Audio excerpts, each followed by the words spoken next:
हेर गङ्गामा makeup class गर्छु lipstick लाउने चक्करमा मेरो हेर्नु यहाँ मलाई चाहिँ एउटा केटीले आई लभ यु भनेर नोट दिएको छ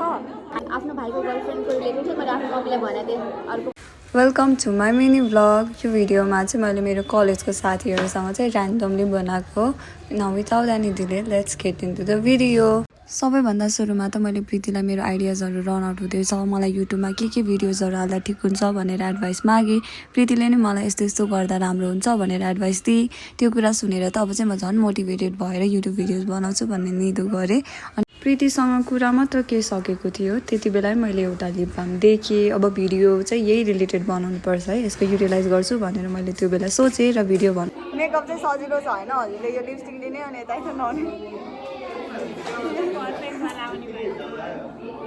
हजुरहरूलाई चाहिँ एकदम हेर्नु सिम्पल छ होइन मेकअप भनेको हेर स्मृति यो एउटा हातमा यो लिने होइन यसले चाहिँ लिपस्टिक पनि काम गर्छ यसले चाहिँ 50 रुपियाँमा हजुरको पुरै लुक क्रिएट हुन्छ है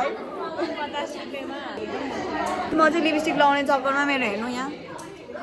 गाह्रो छ जिन्दगी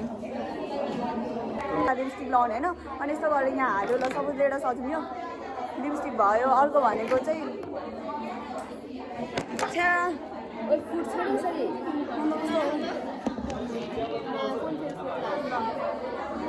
हेर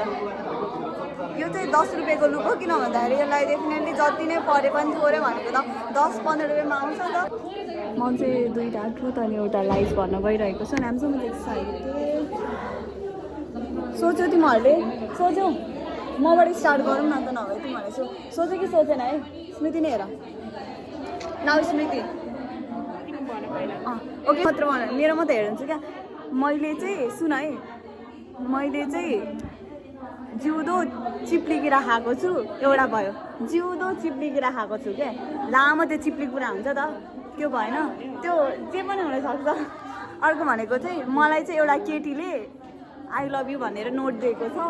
यो ट्रुथ नि हुनसक्छ लाइज नि हुनसक्छ ल त अनि अर्को भनेको चाहिँ मैले चाहिँ फेक अकाउन्ट बनाएर एकजना आफूलाई रिस उठ्ने मान्छेकोमा नराम्रो कमेन्ट गरेको छु सर सुन्यो तिमीहरूले ल गेस गर के होला चिप्ले किरा खाएको तिमीले भन्यो नि त त्यो त किनभने मैले भन के हुन्छ लाइन लागिरहेछ लाइन ओके सो अरू दुईवटा चाहिँ ट्रुथ अनि अर्को मैले फेक अकाउन्ट बनाएँ अर्को भनेको चाहिँ मैले चाहिँ एउटा केटीले आई लभ यु भनेर नोट दिएको छ ल तिमी ध्यान स्मृति भन न गेस गर न गेस गर मेरो एन्सर त गेस गर तिमी नभने ल भने के होला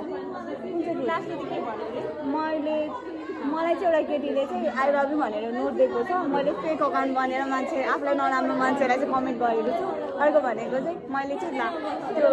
के भन्छ चिप्लिकिरा चाहिँ लाइभ फेक अकाउन्ट बनाएर तिमीले चाहिँ आई लभ यु भनेको अनि आई लभ यु होइन रिस उठेर चाहिँ मैले नराम्रो कमेन्ट गरेको कि त्यो चाहिँ एउटा कुरा भयो कुन लाई होला यो तीमध्ये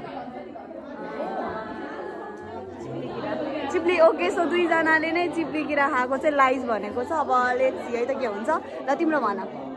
मेरो चाहिँ के छ भने सुरुमा चाहिँ मैले चाहिँ एकचोटि आफ्नो भाइलाई तल खसेको कुरा चाहिँ उठाएर खुवाएको थिएँ एउटा कुरा होइन अनि अर्को भनेको चाहिँ एक्चुअली मैले आफ्नो भाइको बारेमा चाहिँ आफ्नो मम्मीलाई आफ्नो भाइको गर्लफ्रेन्डको रिलेटेड थियो मैले आफ्नो मम्मीलाई भनेको थिएँ अर्को भयो होइन अनि थर्ड भनेको चाहिँ म चाहिँ आफ्नो बेस्ट फ्रेन्डसँग रिलेसनसिपमा थिएँ ओके सो मलाई तिम्रो के भन्छ लाइट चाहिँ कुन लाग्यो भन्दाखेरि तिम्रो दुईवटा लाइरा चाहिँ कन्फ्युजिङ त्यो पनि गेस गरेर स्मृति मलाई कि फर्स्टको लाइट कि भन त उसले चाहिँ मैले चाहिँ आफ्नो भाइले चाहिँ तलको हुन्छ नि बाटोमा खसेको कुरा चाहिँ उठाएर खुवाएको छु एउटा कुरा अर्को भनेको चाहिँ मैले आफ्नो भाइको गर्लफ्रेन्डको बारेमा चाहिँ आफ्नो मम्मीलाई बताएँ अनि थर्ड वान कुरा चाहिँ म आफ्नो बेस्ट फ्रेन्डसँग रिलेसनसिपमा थिएँ ल स्मृति गेस गर किन मलाई तर तिम्रो त्यो ट्रुथ नै हुनसक्छ कि ओके सो यति आफ्नो बेस्ट फ्रेन्डसँग म आफ्नो बेस्ट फ्रेन्डसँग रिलेसनसिपमा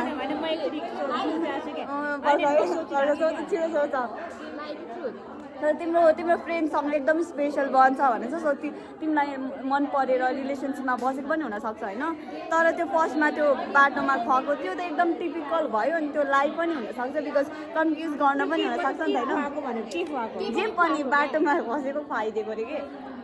आफूले झारेको अनि खुवाइदिएको त्यो त एकदम टिपिकल भयो नि त सो लाइभ बनाउन सजिलो हुनसक्छ सो त्यो मेकअप गरेर हुनसक्छ होइन अनि बोयफ्रेन्डको कुरा मम्मीलाई त भन्यो होला त्यो चाहिँ एकदमै टिपिकल सिब्लिङ्स कुरा जस्तो लाग्छ मलाई फर्स्टको लागि फर्स्टको तल झरेको कुरा लाइभ भन्यो मलाई चाहिँ तर त्यो एकदम सजिलो तर बोयफ्रेन्ड रिलेसनसिपमा आएको कुराहरूलाई ल तिमीलाई रिलेसनसिपको कुरा उसले चाहिँ तल खसाएको अनि अब तेरो भनाइ छ ल छिटो भन तिमीले भन्नै पर्ने तिमी जो हार्छ त्यसले एन्सर फर्स्टमा रिभिल गर्छ त सी द पेपर ड्याङ तिमीले एन्सर रिभिल गर त्यो मेरो बेस्ट फ्रेन्डलाई कुरा चाहिँ रङ हो ए मैले जितेँ अब तिमी उठ्नु उसलाई झगडा